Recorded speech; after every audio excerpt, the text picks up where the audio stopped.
Bom, pessoal, então a gente vai retomar o processo de admissão da tese apresentada pela professora Paola Berenstein-Jacques, no processo de ser concedido a ela o título de professora titular da Universidade Federal da Bahia.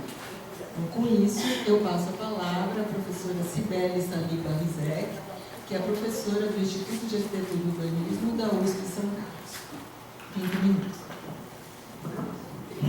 Bom, eu também queria começar, bom dia, boa tarde, também queria começar agradecendo muito, espera um pouquinho, Margarete, deixa eu passar para trás de você. Está preso. Está preso. Está preso aqui na cadeira da joga na diante, está atrás.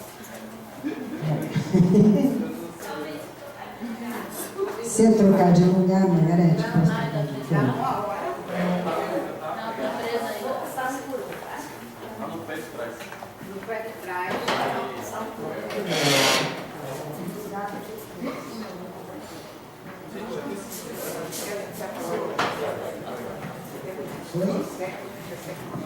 Eu queria começar agradecendo e festejando esse encontro, que é um encontro de uma geração na banca, né? De gente que se cruzou muitas vezes na vida, fez muitas coisas ao mesmo tempo ou não, mas enfim, acho que na mesma vibe geracional, assim dizer. E também queria te dizer que eu li teu texto durante uma viagem, conversei com você insidiosamente em cada página, escrevi um texto e reescrevi o texto por cima do texto que eu escrevi, então talvez eu não consiga organizar de forma absolutamente clara a minha vida. Bom, a primeira observação, que resulta de uma relação de aproximação com o trabalho da Paola, é a fidelidade que ela tem a si mesma. Desse ponto de vista, eu concordo inteiramente com a Estela. É uma tese memorial, né? Os seus temas aparecem todos resgatados ao longo do teu lindo trabalho de tese. Esse trabalho de proporções gigantescas, é um trabalho gigantesco de fato, né? É inteiramente fiel a uma trajetória intelectual e seus temas. A deriva como exercício crítico, a estética como outro modo de olhar e compreender as cidades, como possibilidade crítica e como chave de intervenção que atravessa sempre na contramão em relação a uma razão instrumental e tecnicizada, na contramão de uma racionalidade sempre próxima de relações promíscuas entre verdade e poder. A autora de Montagem de uma Outra Herança, ao longo dos seus temas e questões, perguntou sempre: qual verdade? Produzida por quem? A partir de quais pressupostos? Para quem? Contra quem? O esforço de costura, de um quase bordar, entremeando os esforços de compreensão, foi enorme. Durante a leitura, me perguntei várias vezes quem entra e quem sai dessa dobradura em busca de um outro em relação à centralidade de uma herança moderna transformada em cânone, transformada em verdade, vista como exclusão, como Foucault nos alertou. Esse outro, também moderno, radicalmente moderno, talvez devesse ser nomeado como, na sua pluralidade não redutora. Outros que comparecem em uma montagem que lhes confere nexos. Os outros que fazem parte dessa montagem apresentam e tecem, pelo olhar de quem monta, afinidades, coexistências, traços e referências comuns que vão ganhando corpo ao longo das páginas da tese. Aliás, é necessário dizer que a tese é um presente que Paola se deu e nos deu. Presente que necessitou de um enorme dispêndio de energia, de um enorme esforço de leitura. Presente que resulta de uma montagem que traz a marca de quem a produziu. Esse olhar, ele também radicalmente moderno, Essa postura da montagem, diversa da colagem, já que é sempre provisória, sempre procedimento em curso, jamais concluída de fato, conduz o leitor ao longo do período que vai do final do século XIX até os nossos dias, passeia pela Europa, viaja pelas Américas, vai à Ásia, especialmente à Índia com Guedes, e chega ao Brasil de Mário e Oswald, ao Brasil da Tropicália como outro de Brasília. Encontram-se assim alteridades, deslocamentos, viagens na construção de deslizamentos dos objetos, mas também, e talvez sobretudo, deslocamento dos sujeitos, em meio a dobraduras, em meio a objetos que escapam e se instabilizam continuamente, tornando-se outros. Talvez pensando a escritura como passagem e como travessia, o sujeito que monta é também um sujeito deslizante. Seja também, esse sujeito é continuamente atravessado, sendo obrigado a se encontrar com seus outros, os seus dibuques fantasmáticos, que voltam para se redefinir e redefinir os viventes. Eles, nós, também passíveis de nos tornarmos tão fantasmáticos como as figuras que nos assombram. Talvez seja possível e necessário reconhecer no sujeito que monta o objeto desse procedimento. Montagem, desmontagem do sujeito do seu olhar, montagem de tempos não simultâneos, anacronicamente urgentes. Aqui há uma dimensão extremamente interessante, né? Porque o passado e a urgência do presente e do futuro se encontram nesse anacronismo urgente, né? Constituído de agoras e de outroras, nas palavras da autora dessa tese.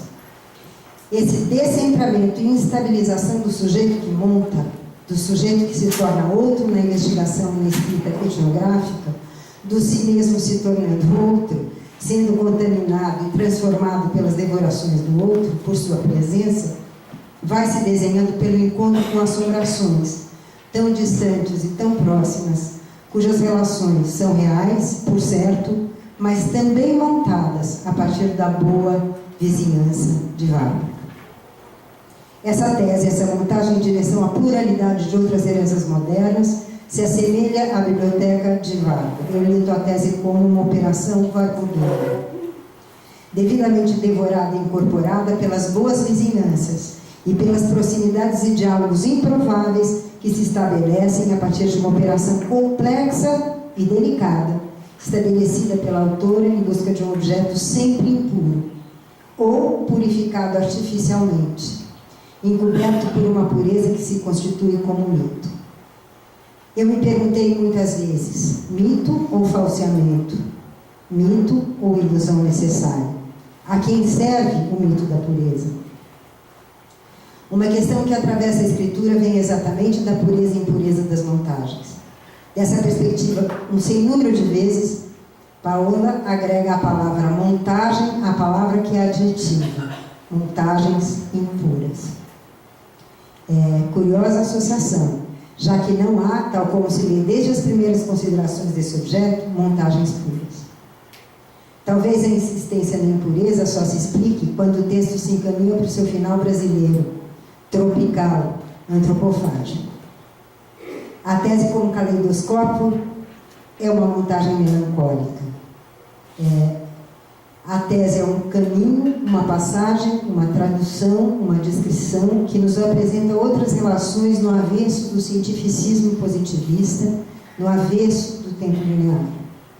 É por esse caminho que se desenha um encontro entre o primitivo que sobrevive a si se transmutando em selvagem.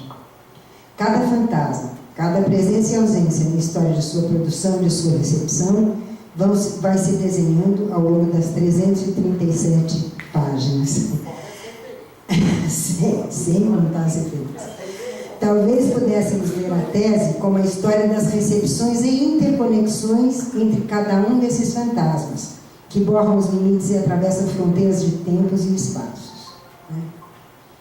Ou ainda, como a busca de homologias entre a produção de um outro conhecimento e o trabalho da memória insistentemente evocado.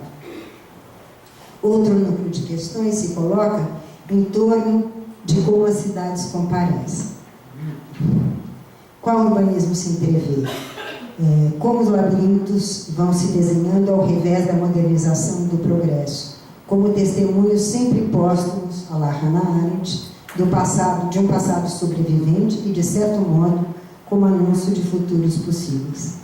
Encontra-se aqui uma homologia entre cidade e história. Os surveys encontram nas cidades bibliotecas warburgianas construídas por vizinhanças, boas vizinhanças ou apenas vizinhanças. Os surveys e os atlas são montagens por diferenças, são homólogos. Um terceiro núcleo de reflexões aparece com as relações entre palimpsestos e montagens. Para além das fronteiras e das polícias e políticas que estabelecem fronteiras intelectuais permanentemente desafiadas na tese. Aqui também a figura de palimpsestos contaminados sugere a mesma questão das montagens impuras. Há palimpsestos não contaminados? Todas as camadas foram contaminadas. São necessariamente contaminações. Paola Bernstein-Jacques apresenta ao seu leitor o conhecimento e a montagem como aventura. Essa tese e sua construção como aventura e o pensador, como Kerzinho, como um aventureiro que caça fantasmas, cujas perguntas não podem ter repouso e nem fim. Desvenda deslocamentos epistemológicos que imporão novas leituras, reinventando o que estava dado. Se dá a liberdade de uso dos farrapos na indisciplina inspirada por Benjamin, esse caçador de pérolas nas profundezas do mar. Sobretudo na montagem, Paola apresenta a coexistência das formas de ver, a impossibilidade de redução do heterogêneo ao homogêneo.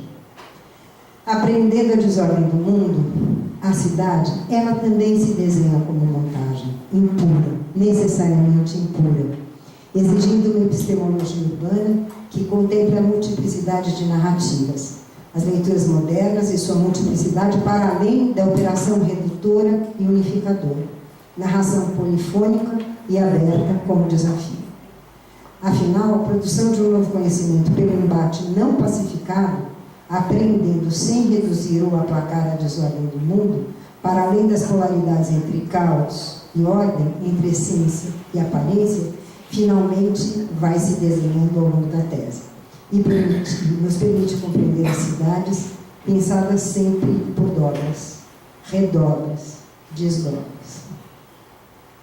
Anacronismos e simultaneidades, tempos perdidos e encontrados, nexos e atualizações, constelações, como nos lembra Zinho ou Weber, nos lembram Zinho ou Weber, nebulosas, como que é Margarete, enfim. Nisso tudo, a última, ou pelo menos a penúltima dimensão que eu encontrei como eixo de reflexão é a lição etnográfica. E aqui, pelo menos dois grandes monstros sagrados da antropologia comparecem, para além, evidentemente, dos etnógrafos aprendizes, Lévi-Strauss e Viveiros de Castro. E foi muito curioso, porque quando você apresenta Lévi-Strauss, eu perguntei por que não Viveiros de Castro, que logo depois você traz. Bom, de qualquer maneira, na lição etnográfica, alegoria, montagem e bricolagem se reúnem, mostram quais são as suas afinidades. Viagens e viajantes se combinam e constroem uma narrativa do Brasil. Um Brasil inventado, descoberto e devorado. Mais uma vez, curiosamente não, isso tem tudo a ver com a sua trajetória, você nos traz o vínculo entre artes e ciências humanas como um vínculo metodológico e epistemológico, como um modo de ler. O primitivo, então, se transmuta e se transpõe como selvagem. Você vai procurando essa transmutação do primitivo em selvagem. Você vai nos trazendo uma arte que se impõe contra a ideia de síntese final.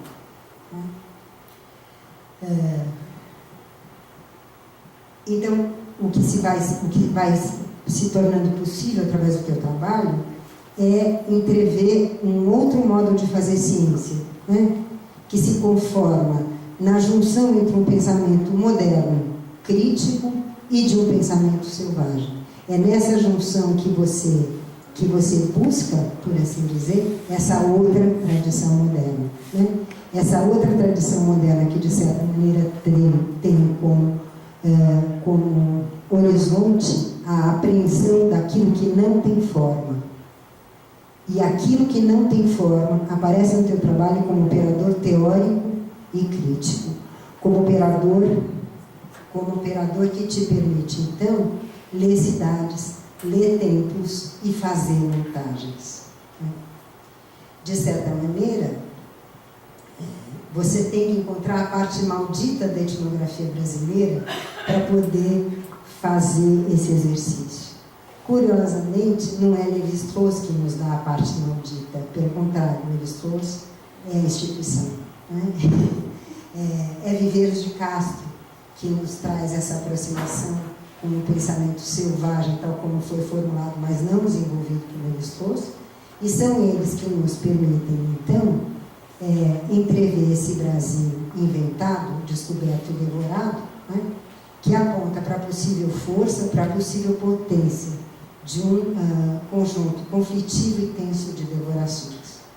Talvez a devoração do tempo presente, cheio de retrocessos, possa ainda apontar uma saída, um devir que recoloque no horizonte as possibilidades não tecnicistas nem instrumentalizadas de emancipação, né? Para além de uma razão conciliadora, homogeneizadora e redutora, que construiu as formas canônicas de pensar o país, sua arquitetura e suas cidades. É isso.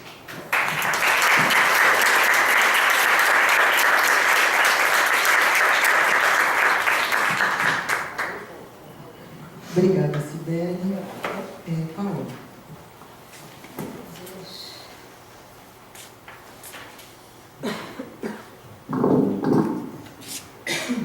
Obrigada, Cibele. Obrigada mesmo. Assim. Quando a Cibele me escreveu que estava lendo o trabalho no Marrocos, eu fiquei me perguntando, nossa, nada mais adequado do que ler o trabalho no Marrocos. Mesmo a viagem, de um deslocamento. Eu nem sei muito bem o que dizer. Na verdade, eu acho que, e é isso que eu acho que eu tentei dizer no início da apresentação aqui, e aí talvez respondendo também, alguém me falou, não tem seu nome na capa. Tem vários debates e discussões, interlocuções que estão aqui, né? Tem vários debates e tem vários debates com vocês, tem vários debates. Então eu acho que esses sujeitos, eles são múltiplos, né? Óbvio que tem um que monta. Nesse caso, a montadora aqui fui eu, né? Mas eu até brinquei. Na verdade, as imagens não fui eu que montei, quem montou foi o Dilton. Eu brinquei para não eu mesma montar as imagens. Eu separei as imagens que eu tinha montado antes na minha montagem anterior e passei para ele fazer uma outra montagem que não fosse a minha, exatamente, que eu usei. Então ainda tem uma montagem, uma remontagem, uma desmontagem desses vários sujeitos montadores e que na verdade, você falou do deslizante, desse sujeito deslizante, eu acho que são esses vários aí que montam, né, essas montagens. E nas práticas da montagem, que aí eu falei muito com a Norma, que a gente tem exercitado bastante aqui em disciplinas, tanto na graduação quanto na pós, normalmente a gente faz exercícios de montagem em grupo, né? E desmontagem, um grupo desmonta a montagem do outro. E as desmontagens normalmente são mais ricas do que as próprias montagens iniciais. Tem um desapego no próprio trabalho com material recolhido, né? Porque a gente, como pesquisadores, sobretudo que trabalha em arquivo, que traz muito material, a gente às vezes fica num grande apego, né? Aquele documento que foi tão difícil arrancar e que a gente teve que quase que seduzir a pessoa do arquivista para que pudesse tirar uma fotografia. Então, a gente fica com muito apego e às vezes isso atrapalha um pouco nessa operação barburiana, né? Porque o Varbo, e aí quando você fala que a operação é barburiana, é assim, partindo do Varbo, todo o resto dá para entender que quando você vai ver lá no arquivo dele as caixinhas que eles tinham, as imagens, é um mundo de imagens. E na hora que eles faziam as montagens, as pranchas, é algo muito mais reduzido, né? Então tem essa diferença entre o que ele tem em arquivo, o que ele escolhe e o que ele monta, né? Essa coisa da gente remontar e outros, isso já é coisa minha, né? Não é do Varbo. O Varbo montava ele mesmo. Eu aqui já tornei completamente impuro e já devorei também a operação barburiana. Agora, quando você fala, Sibeli, é algo que eu me perguntei muito, tá? Durante a redação. Se eu precisava reforçar o montagem pura e se eu precisava reforçar também o outro que você falou, do palimpsesto contaminado. E aí eu comecei a achar que eu precisava ainda, talvez, não sei, né, isso é uma questão mesmo, mas porque é óbvio que não há montagem pura, mas tem aquelas que tendem à pureza e tem aquelas que são feitas, e aí a gente poderia se perguntar se são montagens ou não, que são feitas já como é feito normalmente, né? Para ilustrar uma determinada ideia já dada. Você já tem uma ideia, você monta algo para simplesmente representar aquela ideia. E é o inverso, né? Você não tem nada dado, você joga lá e a partir dali esse nexo surge, aparece e tal. E essa é a impura. Mas tem outras montagens, né? E o cinema mesmo, a gente sabe disso, todo cinema trabalha com montagem, tem montagens lineares, né? Então, por isso é que eu senti a necessidade de colocar o impuro, para ficar claro de que tipo de montagem que eu estava falando, já que o termo já é usado. É óbvio que eu poderia definir a montagem que eu estou usando é essa e usar só, mas foi uma tática também para reforçar o tempo todo, né? Então, como eu também usei o urbanismo moderno, como se o urbanismo... é o pleonasmo também, né? Então,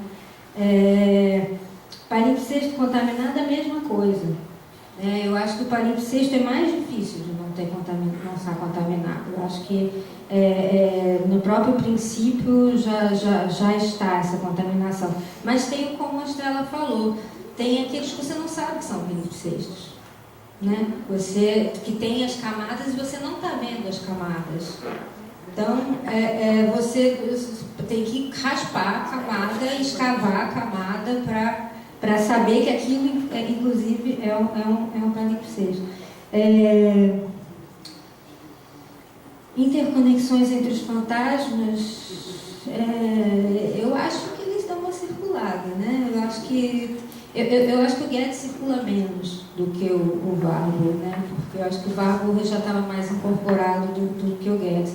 Porque o esforço maior, e aí você fala de esforço, é óbvio que tem um esforço no trabalho grande de pesquisa em arquivo, de tradução, mas o esforço maior mesmo foi compreender a forma de pensar deles. Isso foi um grande esforço, né? Porque, né, vocês já falaram que eles são...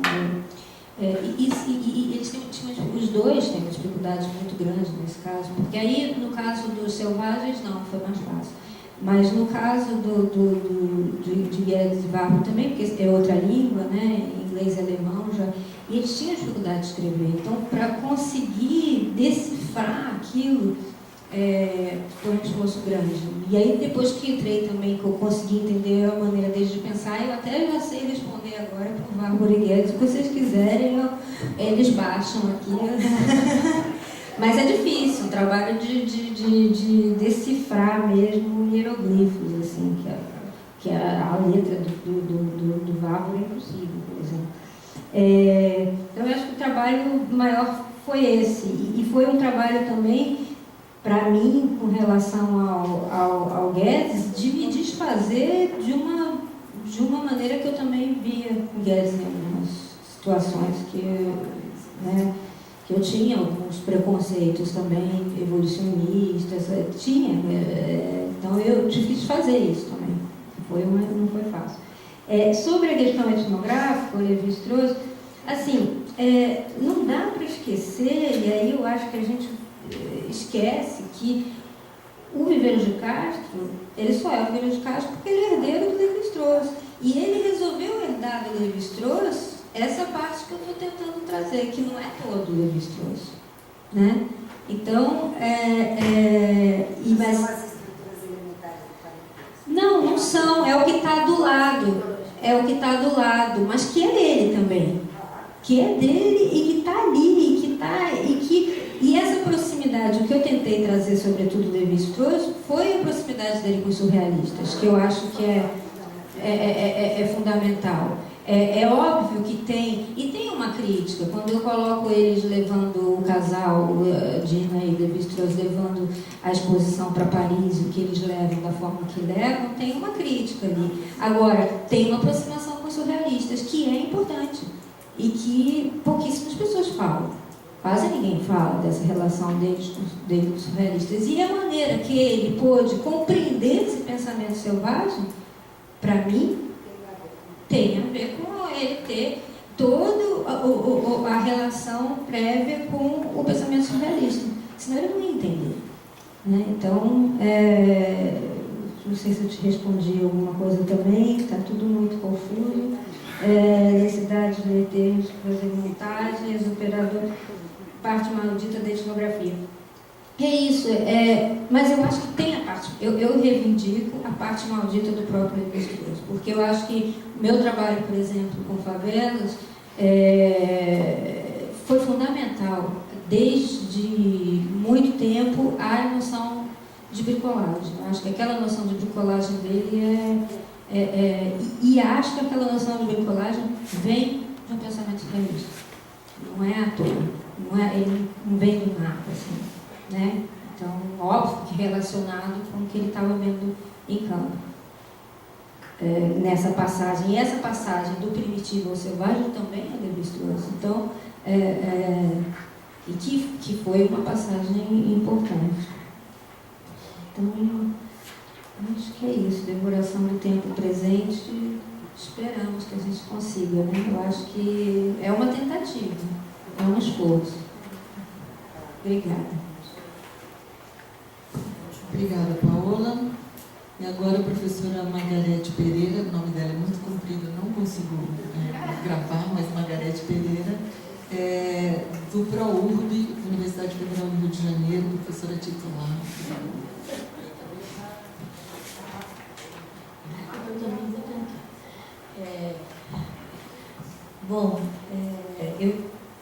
A ordem prevista para hoje era que eu falasse antes da Sibeli. E eu pedi para a Ana para que eu falasse, enfim, antes dela própria, que representa a casa, porque eu tenho a impressão que todos vocês aqui não ignoram que Paola e eu trabalhamos há 20 anos juntos. Foi um encontro assim, imediato. E o que é mais interessante também, e que eu acho que a gente tem que falar disso, a Paola começou tentando justificar por que é memorial e por que não é tese, né? Eu acho que porque é tese, não é memorial. Depois, muita gente já viu que o memorial é tese. Bom, porque poderia parecer, nos tempos fundamentalistas que a gente vive, né, que do ponto de vista ético, eu não pudesse fazer parte desse banco. Imagina, eu trabalho com a Paola há tantos anos, né? Mas aqueles que conhecem e acompanham o nosso trabalho entendem perfeitamente o sentido de afinidades eletivas que a Paola, uma ideia goetheana, uma ideia que nós perseguimos no nosso laboratório também de estudos urbanos lá no Rio, sabe que as afinidades eletivas não significa estar com seus iguais, mas é levar em consideração e respeitar os seus diferentes. E, portanto, eu me senti absolutamente à vontade, porque o que a Paola e eu temos trabalhado nesses últimos 20 anos é justamente esse, às vezes, debate, às vezes, embate, no nosso esforço de pensar o espaço de alguma singularidade cultural, se a gente puder dizer assim, dentro de uma universalidade possível. Então, não se trata justamente de relações apaziguadas, são, ao contrário, relações que se mantiveram em 20 anos de contato, justamente porque ela trabalha com dois conceitos que parecem difíceis, mas é um certo conceito de solidariedade, de fraternidade e de entre primos, como ela trabalhou no texto também, numa outra frase, uma outra citação inspirada em Goethe, mas que não é uma relação justamente de passar a mão na cabeça uma da outra. Ao contrário, é de instigar-se mutuamente. Então, estou falando isso para que não pare nenhuma dúvida. Eu acho que gente como a gente não tem problema nenhum de julgar os seus pares, falar com seus primos, falar com seus irmãos, porque não está falando, reconhecendo, antes de tudo, uma irredutível diferença. Uma irredutível diferença, porque justamente as experiências, as visões de mundo que conformam cada um de nós como indivíduo são diferenciadas. Mas e aí passa pelo esforço justamente de ver que outro se devora, que outro se escolhe para devorar, como se devora o outro, até onde se devora o outro, né? E nesse sentido, eu acho que a gente vem se movendo nesses últimos 20 anos, Paola e eu tenho plena liberdade de estar aqui e quero começar então agora, tendo feito esse preâmbulo, agradecendo o convite e agradecendo a UFBA também das comissões de terem aprovado meu nome para que eu estivesse nessa banca, que, como já foi dito aqui, com as nossas diferenças, e esse conceito de geração, a gente sabe que ele é um conceito que só ajuda a gente mais ou menos a instrumentalizar alguma coisa, se for o caso, mas nós aqui participamos de uma mesma história, temos participado de 1988 para cá, de uma mesma história, independente se tem 5 anos, 7 anos, 10 anos, 8 anos de diferença. E o mais engraçado, ela também. Então, entra nessa nebulosa da qual nós também fazemos parte.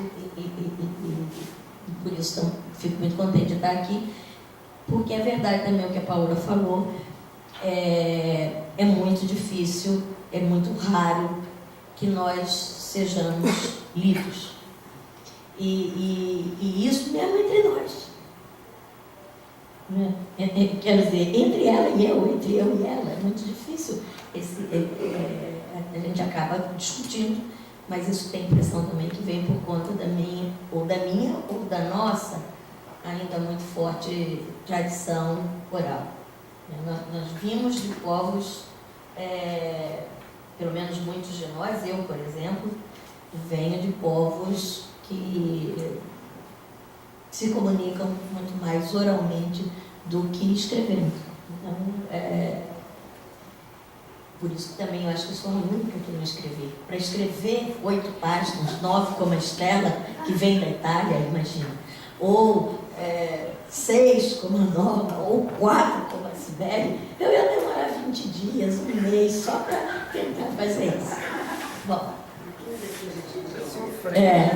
Não, mas ela mandou há 40 dias. Ela mandou 40 dias, não deu, você foi mais rápido. De qualquer forma, o que eu acho que a gente, evidentemente, aqui está conversando com uma pessoa, com uma colega, com alguém que, como muitos de nós aqui vem fazendo um esforço muito grande no campo epistemológico.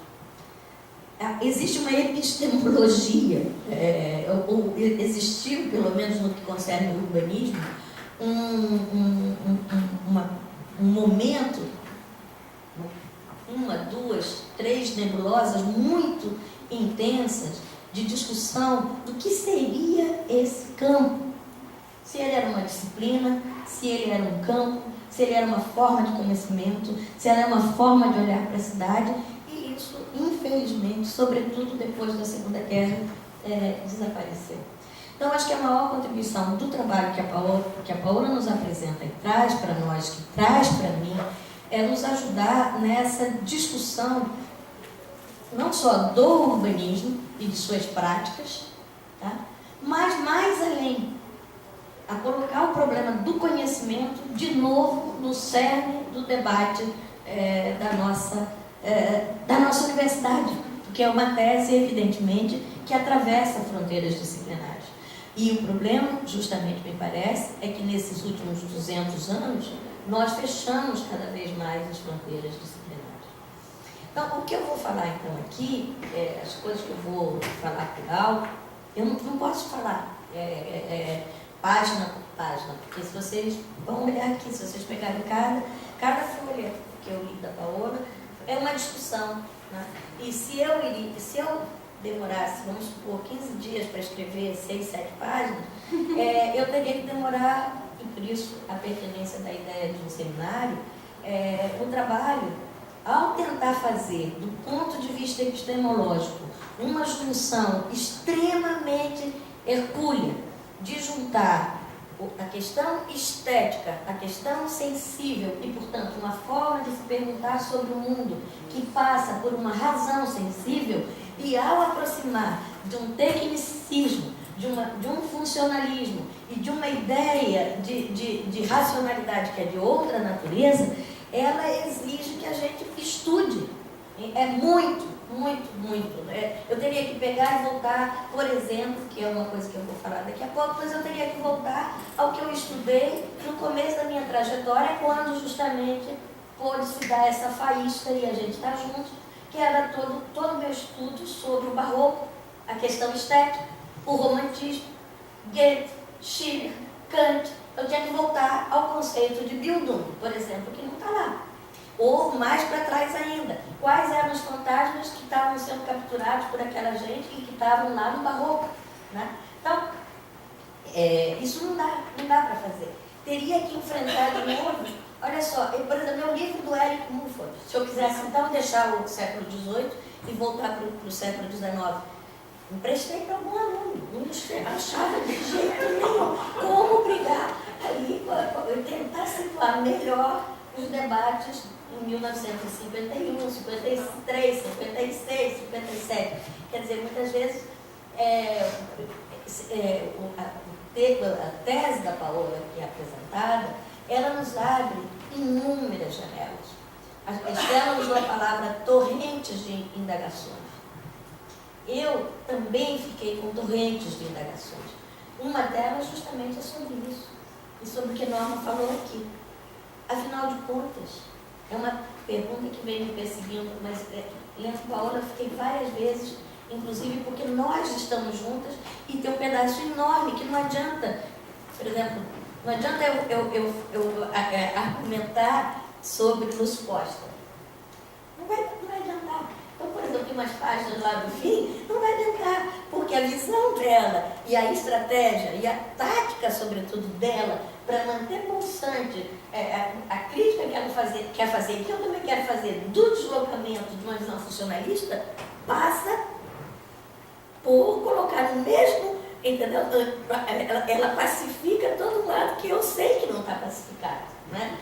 Então, não adianta. Então, tem algumas páginas que eu pensei assim, isso aqui eu falo, isso aqui não vai nem para falar em público. E algumas coisas eu falei em público não vai servir para coisa nenhuma. Então, o que acontece? Ouvindo Norma, eu fiquei pensando assim, a gente transmite alguma coisa? Aqueles que me leem sabem que eu acho que a gente não transmite nada. Tá? A gente não precisa ler necessariamente vago. Provavelmente você transmitiu coisas para sua filha, os fantasmas chegaram lá por um outro caminho, que é o caminho da sua ação, da sua resistência. E é isso que a gente celebra aqui quando a gente celebra a tese da Paola, e que você disse muito bem, uma enorme coerência nessa ação e uma enorme potência na impulsão do que deve ser dito. Porque muitos de nós também, às vezes, trabalham, pensa, mas você às vezes vai lá no nó. E isso é muito bonito e é muito bom. Então, até por isso, às vezes eu acho que essa tese, e o que eu vou falar agora, se dirige aos seus primeiros leitores. Não aqueles que lerão um livro que vai sair da tese, mas aqueles que vão correr assim que a pós-graduação colocar o lápis ali da sucupira, entendeu? Vão correr para a biblioteca e vão começar a ler Paola. Então, eu acho, Berenstein, que e eu espero que você me ajude também, como o que eu estou falando agora, nós ainda estamos impregnados de uma epistemologia racionalista. Isso a gente sente, quer dizer, a gente sente, vocês devem estar sentindo na minha fala, como eu sinto na fala nossa, entendeu? Então nós ainda estamos impregnados nisso, mesmo que a gente esteja lutando com todos esses fantasmas que a gente vai capturando e que eu fiquei pensando, a gente não caça, mas a gente também abraça, né, esses fantasmas. O que acontece? Na revisão, quando você fizer, eu acho que ainda essa coisa do outro, do título, tá? Por exemplo, o outro, eu fiquei pensando, achei lindo também isso. O que ela apresentou falando já é uma remontagem, ela já fez a montagem, a desmontagem, a remontagem, e o que ela falou aqui não é o que está escrito. Então ela já passou a limpo a própria coisa que ela falou. Esse título já não traduz, que eu impliquei com ele, a Sibeli implicou com ele, porque reduz, como se fosse um problema apenas de oposição, um moderno e outro moderno, né? leva a isso, né? Ela já fez a autocrítica aqui, já remontou. Né? Ela já tinha percebido e incorporou, lógico. Por quê? Porque o pensamento é fluido, e o conhecimento é fluido. Então, o que a gente transmite? A gente transmite isso que eu aprendi lá na Escola de Altos Estudos, lendo texto de Bourdieu sobre Galileu, crítico de arte. O que a gente aprende, o que a gente transmite é uma atitude diante do conhecimento.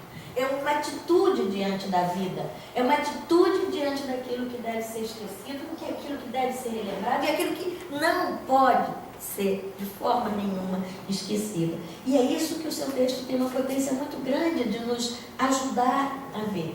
Então, acho que tem umas coisas que tem que limpar nessa questão, por exemplo, que às vezes, justamente como você está fazendo, você sem querer, você acaba internalizando no discurso dos que você está testando e não escreve a frase seguinte, que já é de desmontagem daquele próprio texto. Eu, por exemplo, quero que você me explique agora, nessa remontagem oral que você falou aí, sobre a questão das cronologias. Porque você citou o Didiu, e esse processo de desconstrução do discurso, tanto tem que ser em relação a Lévi-Strauss, que aí eu também acho que o Lévi-Strauss estava muito mais institucionalizado, como de resto está o Eduardo Ribeiro de Castro, mas ele estava no seu possível de ser pensado, e isso tem que ser dito. Então, nós já podemos pensar diferente, lógico, dele. O Patrick Guedes, várias páginas eu notei aqui, brigar contra o Patrick Guedes nesse ponto. Lógico, porque ele está falando coisas que estão puxando para trás do nosso esforço epistemológico. Né? E mesmo o nosso querido Didi, o Verlan, ele ali tem uma frase sobre a cronologia e sobre a implosão das cronologias, que ele coloca no singular, tá?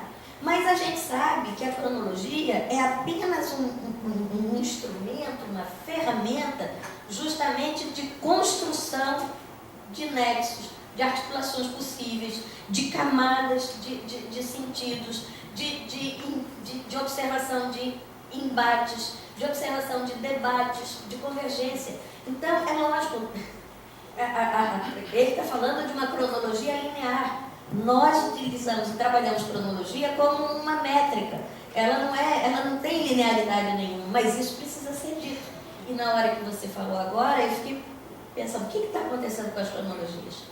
E de resto, também senti falta, acho que pode, na revisão, uma maior entrada, e foi por isso que eu queria meu livro do Montfort, porque uma maior entrada, muitas vezes, nos debates de certos momentos, porque senão parece que o Guedes está ali sozinho, ou então parece que o Vargas, mesmo você citando um pouco a rede, eu acho que podia entrar mais num debate sobre o urbanismo. Por exemplo, acho que ninguém sabe aqui, nem os paulistas, mas... Uau, então ninguém sabe.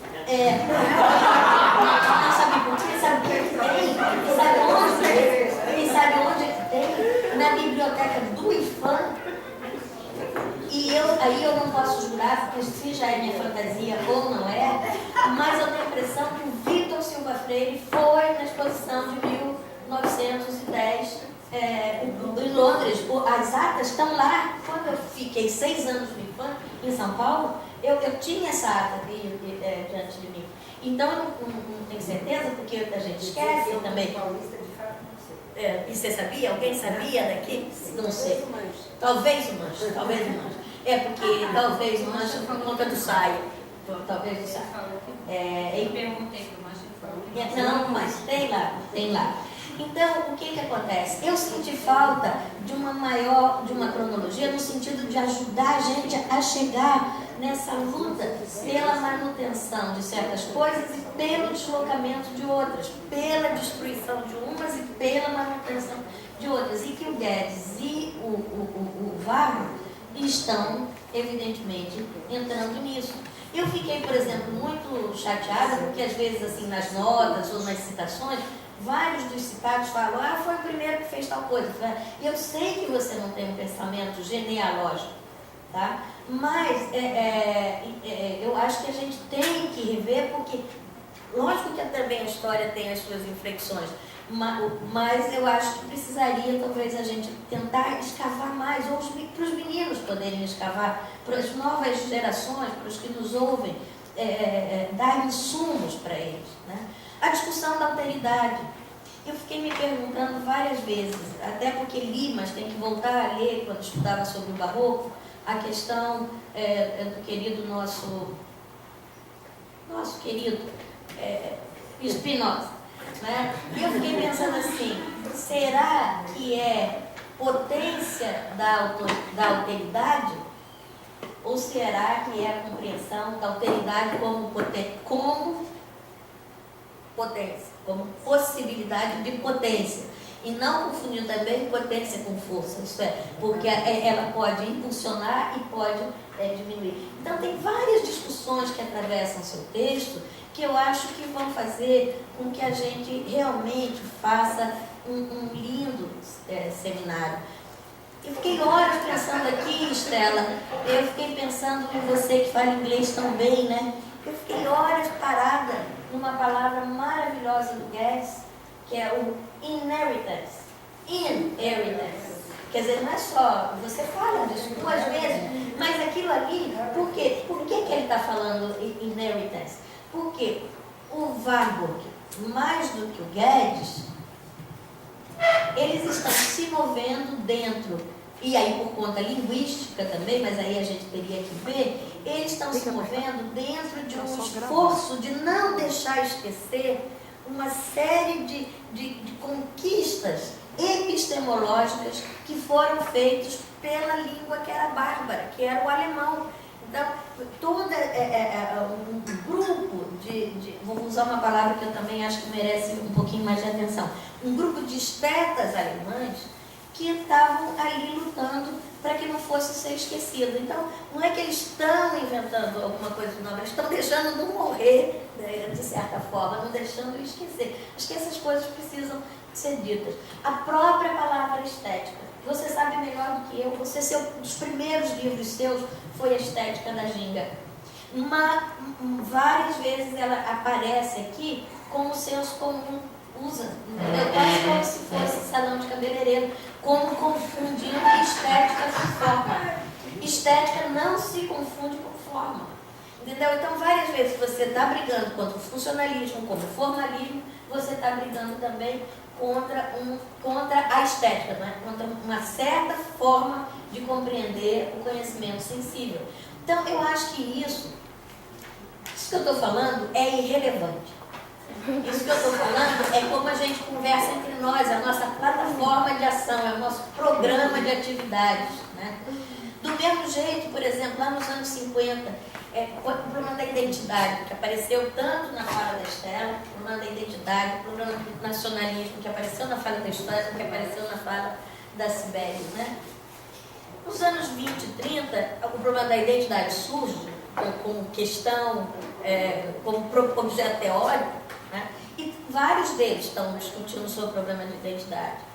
Depois, isso é deslocado. Por quê? Porque, evidentemente, a identidade não pode ser expressa e fixada em objetos. Eu me sinto, às vezes, repetindo. A identidade não pode ser expressa e fixada em edifícios, em monumentos.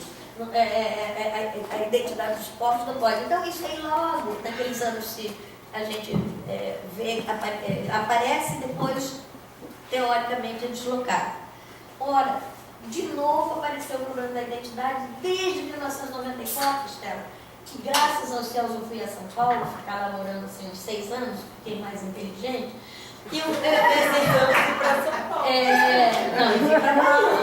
E eu fui para Bahia.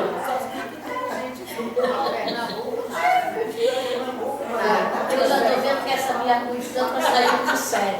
Mas é só porque ela é oral, então aí parece que está... Mas eu me lembro, Estela, que lá nos seminários que se reorganizavam lá no seu departamento, vocês receberam o Stuart Hall. Stuart Hall. Stuart Hall, jamaicano, tudo isso. Com o Stuart Hall e com um livrinho bem pequenininho, que não deve ter nem mais do que 17 páginas, em 94, quando esse assunto da identidade começou a ficar sério, com as questões de gênero, com as questões de visibilidade, né,